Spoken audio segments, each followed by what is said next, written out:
Alright, so we're back with another order here. This is a new DX5000 Plus from K-PO along with the microphone. So I just started putting the two together because they're a good combination, so might as well just sell them together, and you get one heck of a deal when you get them both like that.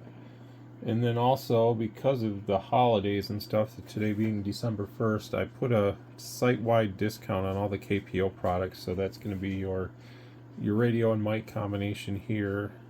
The microphones by themselves, I still have some 6-pin models that work with, President 6 pins and Anytone and Radio Oddity and such. If you have an older Magnum that's 6-pin, it'll work with that. Unit M Bearcat 980, I think it works with that one. 880. I have a various amount of SWR power meters left from KPO. I have some external speakers. Everything is 10% off of the normal price. And also, if you, let's say you were to buy this comes as one unit basically, so you get the radio and the mic as one order. If you added something else to the cart, I don't care what it is on the site. Let's say it's another radio or another microphone or something, like just something else, then you save 5% off of that, and that's site-wide too. So that's on anything that you may add something to your cart, whether it's on a special or not, and then you automatically save 5% off the next item. So a little bit of savings on the whole website. That stuff's automatic. There's no discount codes or anything like that you need to punch in. And I'm probably going to leave that active through the end of the year. So today's the 1st of December, so we got a full month of that. I did do some Thanksgiving Day sales and stuff, and appreciate everybody taking advantage of that. Those are now over, so now we're trying to do a special on the full line of KPO products that I have left. So hopefully we can spark some interest in those, and people can take advantage of some of the cool products that they have that's only exclusive to me here in the US. So I got Tom's mic here. I got another mic a customer purchased on eBay. Unfortunately, with eBay, there is no discounts or anything there because that's its own platform. So if you want to buy something and get a better discount and a better price, it's always better to go through my website and not eBay. If you like eBay, or let's say you have a gift card to eBay or something, then you're more than welcome to use eBay, but I can't discount anything on eBay because eBay has this going on. They got their hand in the cookie jar. And unfortunately, I can't run as good a pricing on eBay. So, eBay is taking a big chunk already. So I only put select items on there anyways. I generally never sell radios on eBay. It's just not worth it. So, because they take too much. Anybody that sells on eBay understands the frustrations of that. Now, if you're getting something at like this unbelievable low cost or something, then sure, yeah, selling on eBay, I guess the audience that you get with eBay is pretty crazy, but you're also paying a lot of fees for that. So anyhow, I'm gonna get the mic set up. All I do is take one wire, take it off the PCB, and heat shrink it, and then stick it under the screw plate so it's out of sight, out of mind. If you ever want to use it again, just solder it back in. What that does is it takes the RX wire out of pin number 4. Although it's still soldered to the plug, it's no longer active. So these radios, the HS4, the CRT, what is it, 6900V, AT5555 Plus, I think also, they're all the same. They all have that hot line coming out. So you have to bypass that, and the only way to do that, obviously you could put a blocking cap probably right at the plug on the inside. I don't want to do that. I'd rather just do it at the mic, and that way we don't have any stray RF coming into the mic here. This is my mic, and it's the preferred mic that I use on all my radios. I wanted to talk about something really quick with these. The radio that I gave away for when I donated it to the Romeo Golf Club, the guy that got it, the operator that got it, he for whatever reason he couldn't understand the operation of the radio, and I thought I made it like so easy to use. So let's just go over that again real quick here.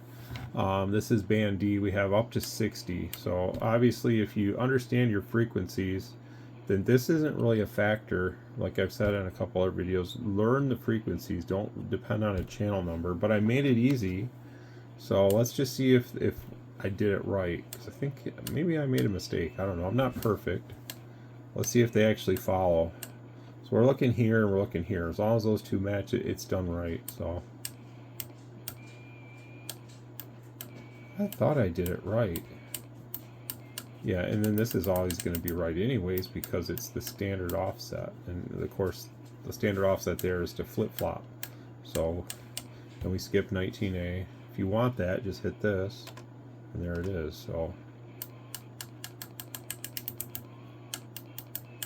So yeah, I thought that I did it right, but you know, sometimes I'm mistaken. So I guess he had a problem. He couldn't figure out the radio, and I just don't understand why. So let's say, for instance, that you're on sideband, and let's just, I don't know, let's just say that we're here, and somebody says go to 520. Okay. All right, we're at 520. We transmit, we're at 520. So somebody says go to 5201. Okay.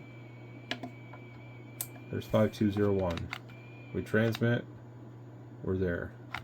Now I haven't, the SWR, it takes a second because it wants to show you the transmit frequency still, but it will show you SWR. And if you don't like that, you can disable that feature and it'll always show the frequency. So this is R and T together here as well, so it's paired. If you don't want it to be paired, you can unpair it. It's not a big deal. It's very user accessible, this radio. You just have to learn how to use the radio that you have in front of you. And I think a lot of guys get used to one radio and they get confused when they get something else set in front of him or in front of themselves, and I think that's where he kind of got confused with it. So obviously this is always going to be 10 kilohertz because we're in a channelized band. This radio doesn't have a VFO, so 10 kilohertz. Remember, we started here to line up 10 kilohertz. We're going in 10K. That's what this always does. This is default 10. To get anything in between, you need to make these numbers blank. And you can go even farther just with this if you want to. But generally speaking, most of your free band guys, and if you're going to use this on HF, which is, you know, you can use it. I mean, I've programmed it up to 505. If you want it to go higher, then you have to go in and do the one band, and then it'll go 10 meter only.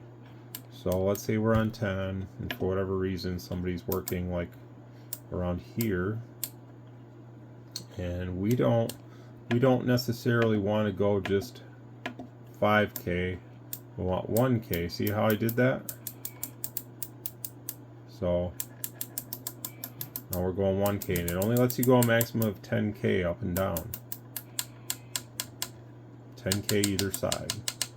So it's really not that hard of a radio to use. So if you get out of order, it doesn't matter what this says, especially on HF. This is a non-factor. You're looking here. We are working frequencies, not channels. So that's something that, you know, we need to learn. And then of course it was 475 anyway, so it gives you the ability to go, obviously at first it's going to default to the 5, and that's why that number 2 is there. So if you go back around, now you can tell it, no, I want a different.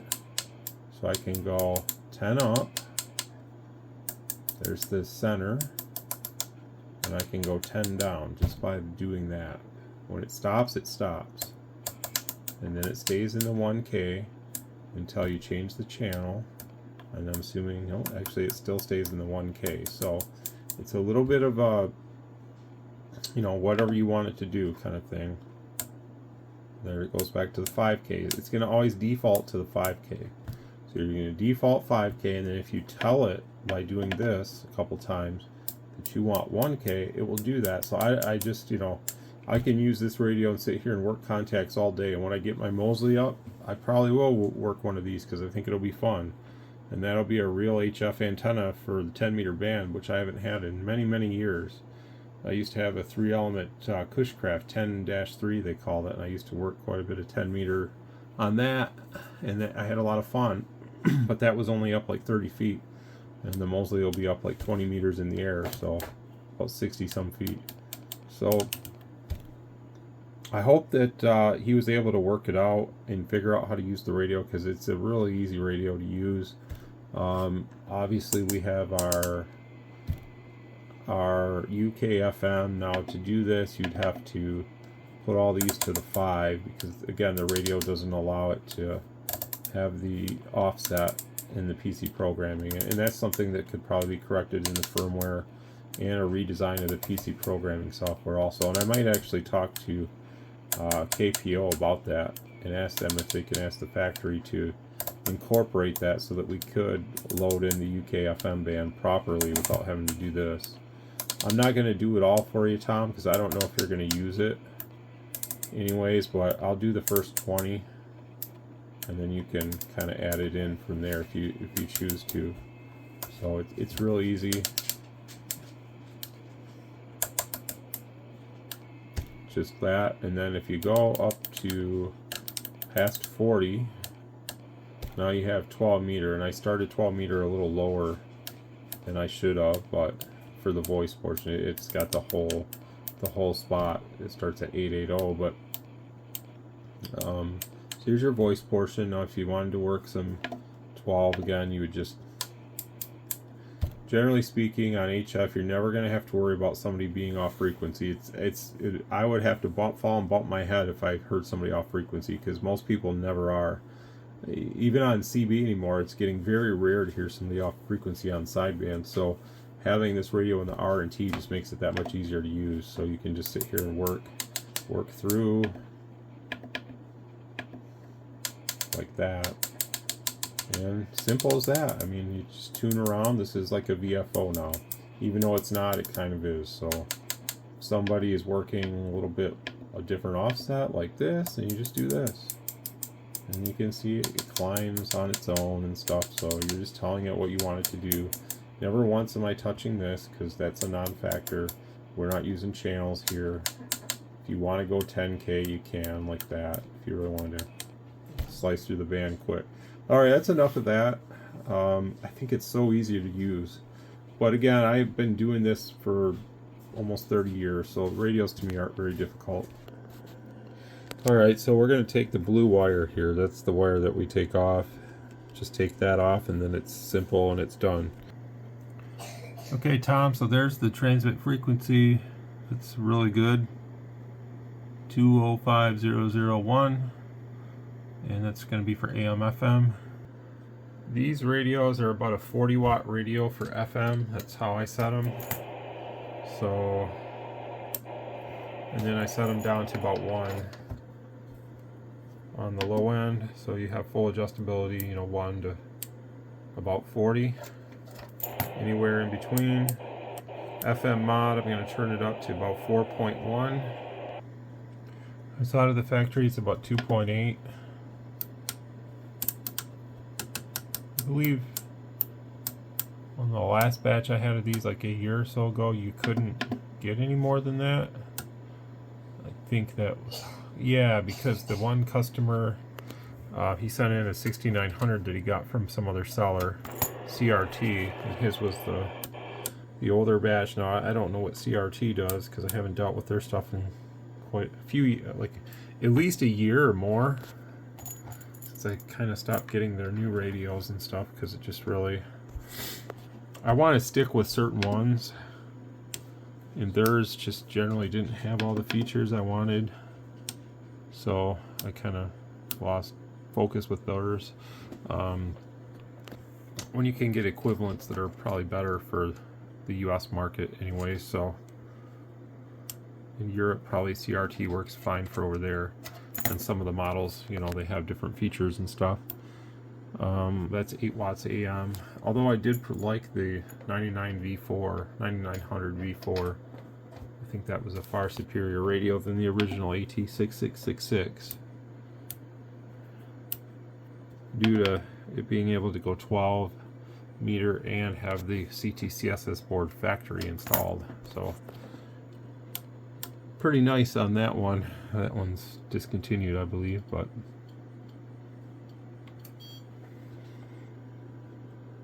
don't really follow what those guys do anymore. CRT.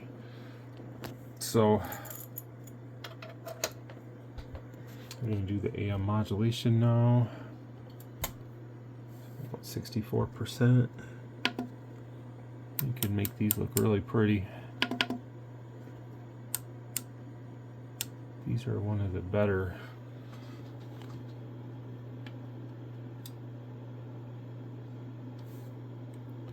That's a really smooth waveform there. Yep, so very, very nice. Got a timeout timer. It's weird that the timeout timer sometimes engages in the service mode of these. Well, not just this radio, but many others, so I guess some things are just as built into the radio and there's no way around it. Let me plug this plug in here.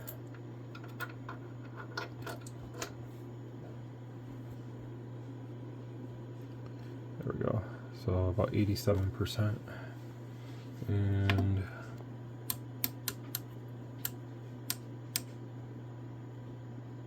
yep, these are a talking little radio, that's for sure. This is my favorite of all time. Just the way it tests, how good it looks, you just can't beat it. You really can't. And I don't care about the power. The guys that are diehards that watch my channel, you can put a 100-watt radio in front of me, a 20-watt radio, a 40-watt radio, whatever. I'll make it work. I don't have to have the most power to make contact, so you can find a clear frequency. That's the thing, you know. That's the thing that a lot of operators, they don't realize is you don't necessarily need to sit on the most active frequency and sit there and try to get through. I mean, yeah, it's fun if you can, but it doesn't necessarily mean that there's anything wrong with your station because you can't compete with people running kilowatts of power only because they have it at their disposal and they just don't care and they want to just run it. Whether they need it or not, they're running it. So that's what it looks like on sideband out of the factory. It's not really that bad. They've really improved these from what they used to be. So sorry about the noise in the background and stuff. It's just what it is, you know.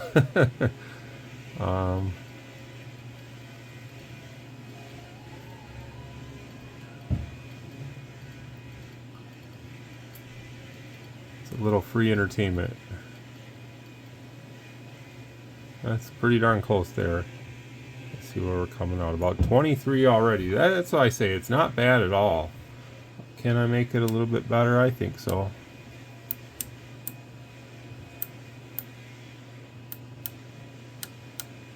Not much though.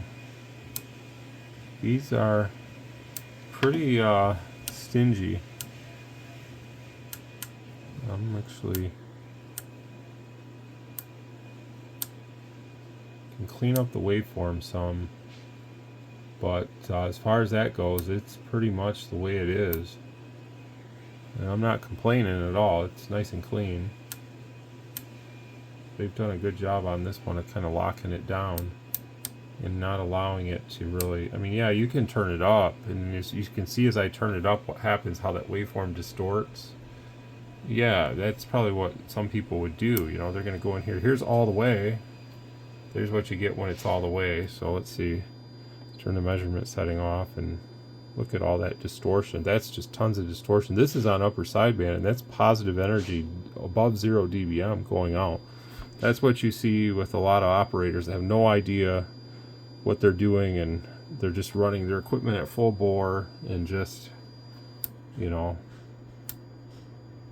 it's a shame. But when power is the main goal, generally it's never going to be a good situation. Let me get this about where I want it.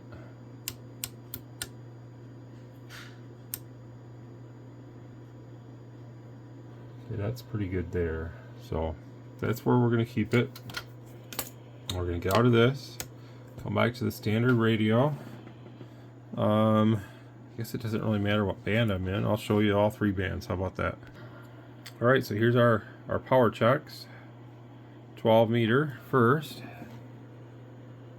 So 12 meter upper sideband, about 50 watts. So looking pretty darn good on the spectrum analyzer. It's about 3 point something kilohertz there, I would say. and real respectable output for this kind of radio. You know, almost 50 watts out. Nothing wrong with that whatsoever. You know, and on this one, you generally don't get a big degrade in the SRF meter either. So it tends to stay up where it should, versus some of the others that it really drops off. So I'm not going to show AM and stuff because that doesn't pertain to this band. So we'll just skip over that. We'll just do sideband here. Should be about the same, really.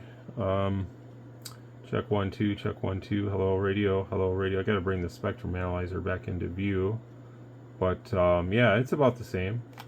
So what is this?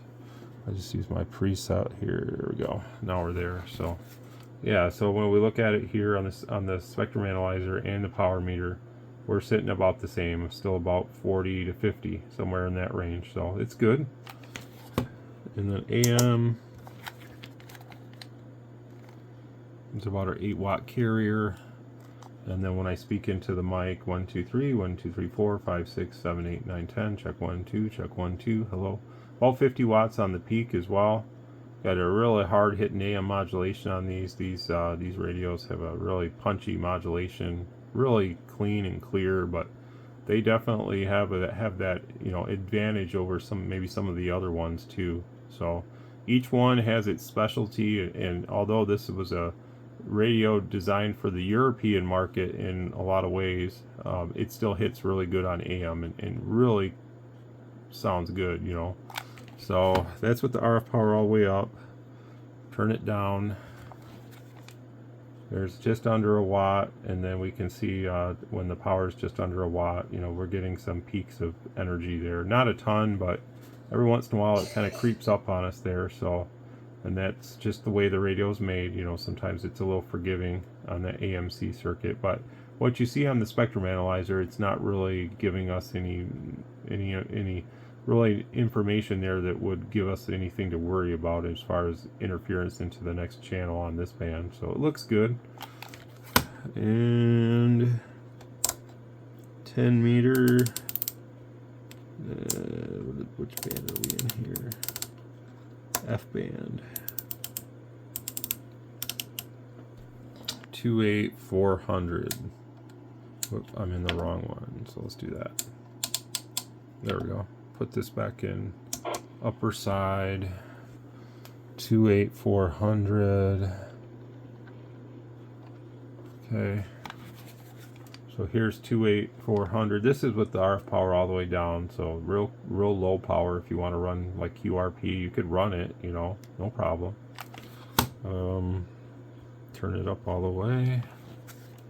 So this is up all the way on 10 meters. So again, it's going to always be between 40 and 50, somewhere in there. It's about a 40 watt radio, but they tend to sometimes come up closer to 50 at times, but 40 is probably the safer number to say this is a 40 watt radio. I think the box says that. The box actually says it's 40 watt FM and 35 watt sideband in 1 to 12 AM. Well, I made it 1 to 8 AM, but you know, it definitely does a little bit better than 35 sideband. So we're rocking and rolling here. Let's see if I can put it on the antenna really quick, and then I'm gonna get it boxed up and try to get it on off to the post office for you, Tom. Yeah, back to you.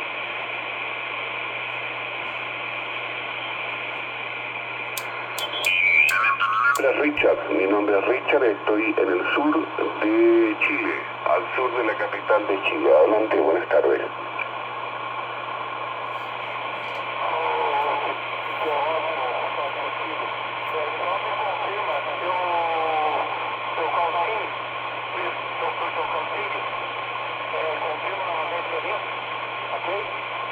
Ok, Nicholson es X-Ray Quebec 4 Kilo Tango Mike. Repito, X-Ray Win number 4 Kilo Tango Mike, como las motos, Kilo Tango Mike, ok?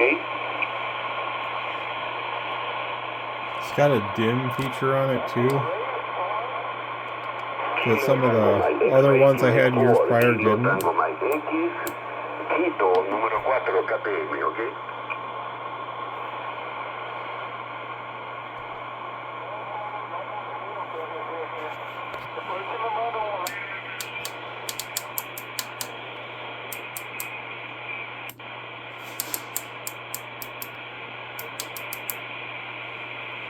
por aquí